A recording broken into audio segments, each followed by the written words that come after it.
Hey Marys! What's up nerds? It's me again Ronan and welcome back to my channel!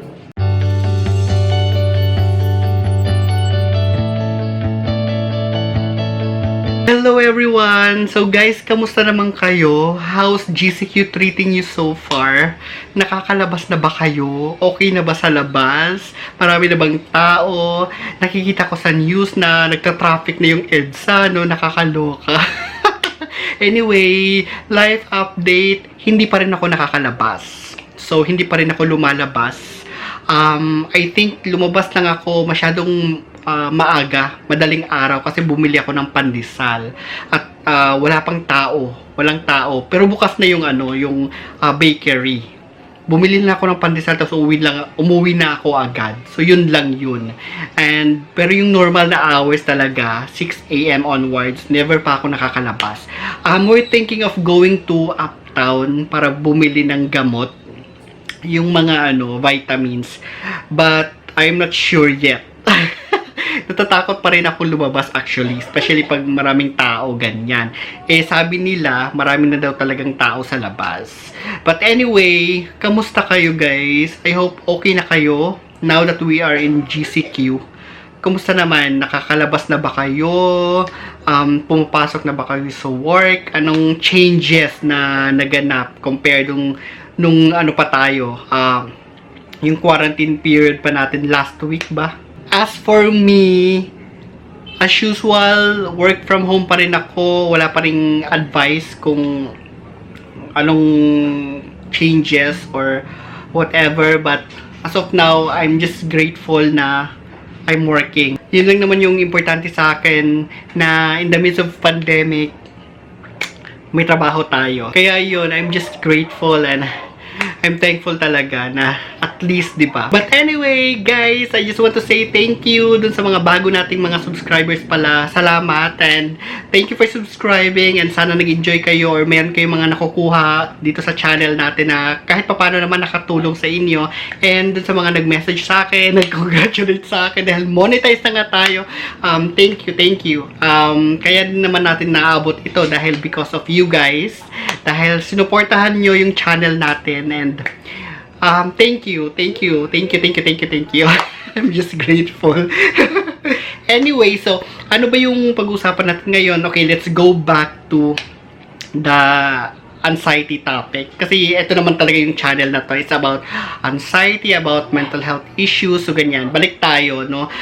Kasi from my previous, siguro yun yung mga pinakaunang anxiety videos ko, I talked about yung mga symptoms or yung mga symptoms na possible na meron kang magkaka-develop ka ng hypochondria, which is yun yung meron ako. It's a parang anxiety, pero nakafocus lang siya sa health anxiety. So kung nakafocus lang siya dun sa health, hindi siya sa pangkalahatan.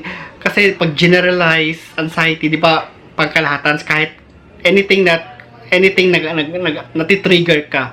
When it comes to hypochondria, yung trigger mo is mostly related to health. So yun yung kasing meron ako. But anyway, right now guys, ibahin naman natin. Let's focus on the anxiety in general, no? We're gonna talk about behavior patterns that will help you determine na kung meron ka bang tendency to develop anxiety. So when I say anxiety disorder guys, parang chronic. So let's say, when I say chronic, paulit-ulit, hindi talaga siya nawawala. Kasi as I've said before, na anxiety is part of our life. Andyan talaga, meron talaga anxiety. Minsan, nagkaka-anxiety tayo. Pero once na, kailan ba ito nag-move into chronic? Pag talagang naapektuhan na yung buhay mo. So let's say, in the span of a week or in the span of a month, dire-diretso siya na walang tigil. Na pagising mo pa lang sa umaga, andyan na siya kaagad. At hindi siya nawawala. At the same time, naapektuhan yung pagtulog mo. So yun yung mga chronic. Eto parang mga patterns lang na pwede mong isipin, baka mamaya may tendency ako magka-develop ng anxiety. Pero of course, kung hindi naman siya chronic, mako-correct mo 'yan, 'di ba? So let's talk about mga patterns na pwede mong isulat na meron ba ako nito, mga ganyan-ganyan. Marami ito, guys. Marami ito. Hindi lang ito. Pero ito lang yung mga pinili kong patterns. Kasi ito yung applicable for me. So, I can only talk about yung mga patterns that are applicable for me. Mga behavior patterns na applicable for me. Kasi ayun talaga, meron talaga akong experience nun. Diba? Na-experience ko talaga first hand. So, as you can see naman dito sa mga videos ko, lahat ng mga sinishare ko dito is yung mga mga na-experience ko first hand na nag-work for me, na sinishare ko sa inyo. Okay ba yon? So, okay. So, let's start. Una, ito talagang ano siya, feeling ko, kasi ever since when I was a kid, ganito talaga ako. Overthinking. Yun, overthinking. So, mahilig kang mag-isip. Lahat ina-analyze mo sa isip mo. Kahit hindi naman yung parang andyan siya, hindi siya nawawala sa isip mo. Kahit na let's say, okay, tanggalin ko yan sa isip ko, pero bumabalik siya, tapos ino-overthink mo. Hindi mo napapansin na ino-overthink mo pala. Diba? It is a pattern. Pero, pinisay pattern, talagang ganyan ka lagi. But I think, mabibreak mo naman yan kung hindi naman talaga, kung nagsisimula pa lang. Lahat ng mga bagay sino-overthink nyo. Lahat ng mga bagay ino-overthink ko. Which is totoo. Kasi ganun ako ever since nung bata pa ako. So let's say, meron akong narinig o meron sinabi sa akin. Ino-overthink ko yan. Kung ano-ano mga senaryo ng umiikot-ikot yan sa isip ko. And then, let's move on to number 2. So, number 2 is constant worrying. So, syempre, ino-overthink mo. So, kung ano ng mga senaryo na umiikot-ikot dyan sa isip mo. And then, after nun, nag-worry ka na. So, yung pag-overthink mo na yun, may kasama ng parang constant worrying, wino-worry mo na siya. So, hindi na siya nawawala sa isip mo, wino-worry mo na siya, paulit-ulit yan siya sa isip mo. And of course, dahil sa worry na yun, natatakot ka, or nababothered ka, naapektuhan ka na personally and mentally. Which is, nakakaloka yun, kasi, let's say, hindi naman talaga ka-worry-worry yung isang bagay, di ba? Hindi mo dapat ino-overthink yung isang bagay, hindi naman kasi dapat siya ka-worry-worry. Pero dahil na-trigger yung may part sa brain mo na na-trigger dun sa stuff na yon, hindi na siya nawawala, hindi mo siya nakokontrol. So, pangatlo, yung trouble concentrating. So, hindi ka nakakapag-concentrate. Let's say, nagtatrabaho ka or nag-aaral ka, hindi ka na tuloy nakakapag-concentrate. Kasi nga dahil dun sa pag-overthink mo dun sa isang bagay na yon na na-encounter mo kanina lang or na-encounter mo kahapon or nasagap mo lang sa social media. Tapos, nag-worry ka na dahil doon. And then, hindi ka na makakapag-concentrate. Diba? Hindi mo na nagagawa yung mga gawain mo. Kasi nga, uupo ka na lang. Parang, i-entertain mo na lang yung finifeed sa'yo ni anxiety. Doon sa issue na nasagap mo online na hindi ka naman talaga parang hindi ka naman totally related doon, hindi naman, parang naisip mo lang kasi, na-trigger lang si anxiety, kaya hindi na siya nawawala sa isip mo. Di ba? Nakakaloka yun, di ba? And then, another pattern, number 4, is yung parang, you constantly needing reassurance. Naramdaman nyo ba yun, guys? Actually, ito, applicable to for me. There are times talaga na, let's say, sa hypochondria, there are parang patterns na parang hindi mo pinaniniwalaan yung mga sinasabi ng doktor, 'di ba? Yung sa previous videos ko, hindi mo pinaniniwalaan ng mga doktor. So, ang tendency is palipat-lipat ako ng iba-ibang mga doctors para lang sabihin sa akin na i-reassured lang ako na wala kang ganitong sakit, wala kang ganyang sakit, okay ka, ganyan.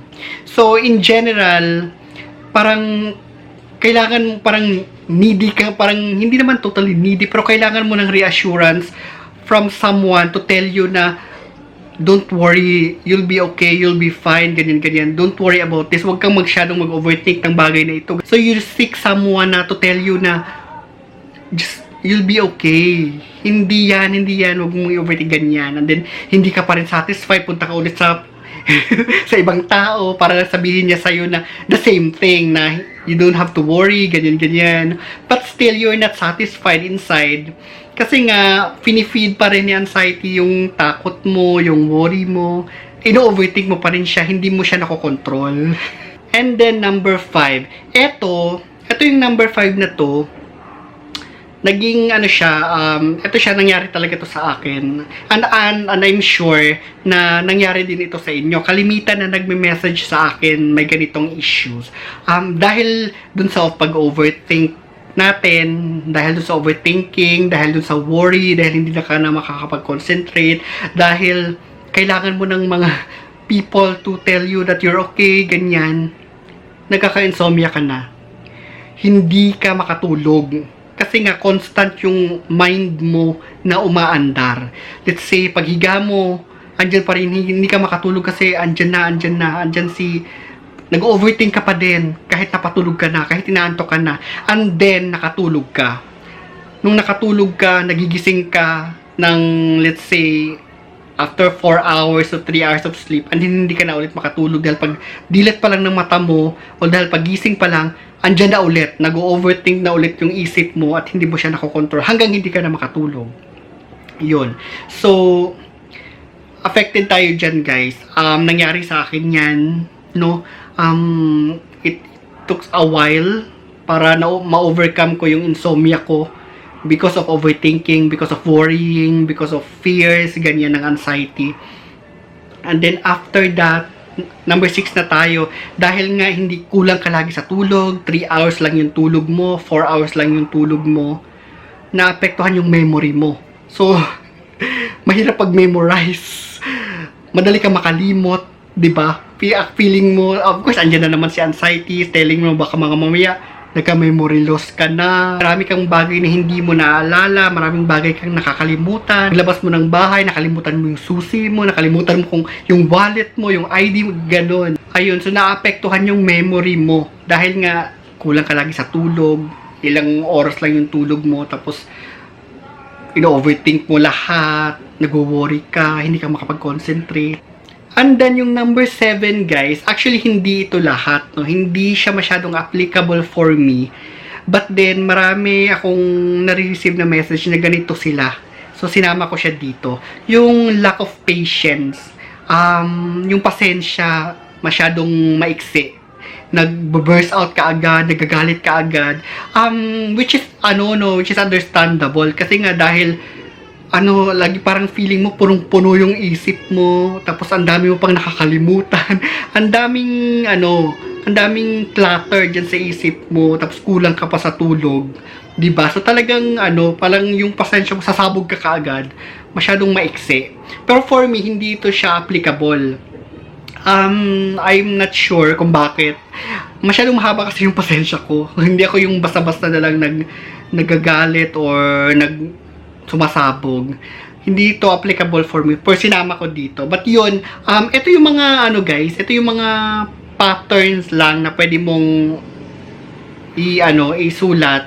Tapos check mo kung meron ka ng ganitong patterns. It's a tendency, parang ganun na you might have an anxiety issues or magkaka-develop ka ng anxiety. Kung pwede mo siyang at least ngayon alam mo na check mo dun sa journal mo, alam mo na, makokot mo na siya, diba? Ay, teka lang, nag-overthink ako, kailangan kong stop to. Ay, teka lang, wino-worry ko yung bagay na ito na kailangan hindi ko naman siya i-worry. Ganyan, diba? Tapos, pag na-stop mo yung overthinking, na-stop mo yung constant worrying, hindi ka na mapoproceed dun sa number 3 na nahihirapan kang mag-concentrate. Kasi, diba, hindi ka na, nakakapag-focus ka na agad. At of course, hindi ka na aabot dun sa number 4 na magkaka-insomnia. Kasi, diba, na-stop mo na kaagad. So, I think, dun sa 1 and 2, hanggat maaari, i-correct mo siya. Para hindi siya mag-proceed. Diba, hindi maapektuhan yung ibang yung parte ng life mo. Para hindi na ma-develop yung patterns na yon. Kasi I think sa mental health, it's all about patterns eh.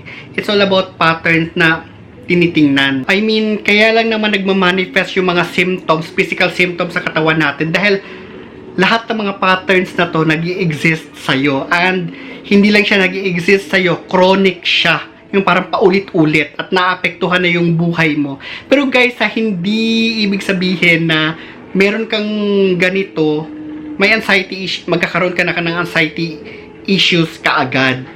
Kailangan mo ring tingnan na kung chronic na siya or hindi. Kung hindi naman siya chronic, I think part lang talaga siya ng behavior mo. Pero kung chronic na siya, talagang paggising mo pa lang sa umaga, ayan na kaagad. Bago ka matulog, ayan na kaagad.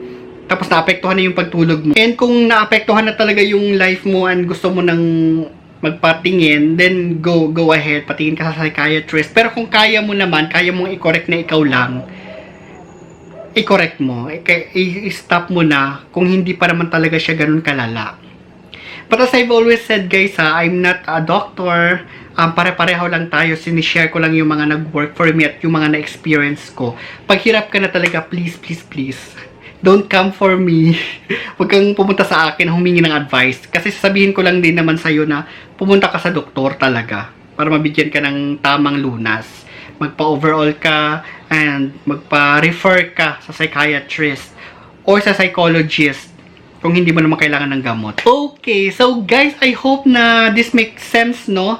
Nagkukuha nyo naman, nagigets nyo naman yung gusto kong iparating sa inyo. But these are patterns na pwede nyong tingnan, pwede nyong isulat, no? Kung itong patterns na to is chronic na ba sa inyo. And kung itong patterns na to na is talagang hindi na siya nawawala, parang ganyan. And kung pwede pa namang i-change, kung hindi naman siya chronic, at kaya nyong i-divert or kaya nyong i-change, then that's good, no? Anyway, I hope na kahit papano na may nakuha kayo at na nakatulong naman, no? Kasi ito talagang applicable siya for me. Ito lang yung mga sinulat ko, ito lang yung mga in-include ko dito sa video kasi ito yung mga talagang applicable for me except lang dun sa last. Pero I think marami pa ito. Check nyo na lang online. Pero ito talagang totoo ito, yung mga patterns na binanggit ko kasi ito talaga yung naranasan ko. Ito talaga yung na-experience ko first hand, especially yung insomnia. Oh my gosh, yung insomnia talaga. Parang pag umaga pa lang, parang oh my god, babagsak na ako. Dahil talagang parang sasabog na yung ulo ko. Kahit nga wala kang tulog. Kahit dahil yung mind mo paulit-ulit siya, nag-overthink siya, at the same time nag-worry ka. Constant siya, hindi siya nawawala. Paggising, pagdilat pa lang, andyan na siya. Talagang nakaka-frustrate. And, nakaka-drain. Nakaka-drain talaga siya ng energy. Parang gusto mong tumulala na lang dyan sa gilid. And since na yung sa akin is hypochondria, is health anxiety, illness anxiety, may kasamang physical symptoms na, 'di ba?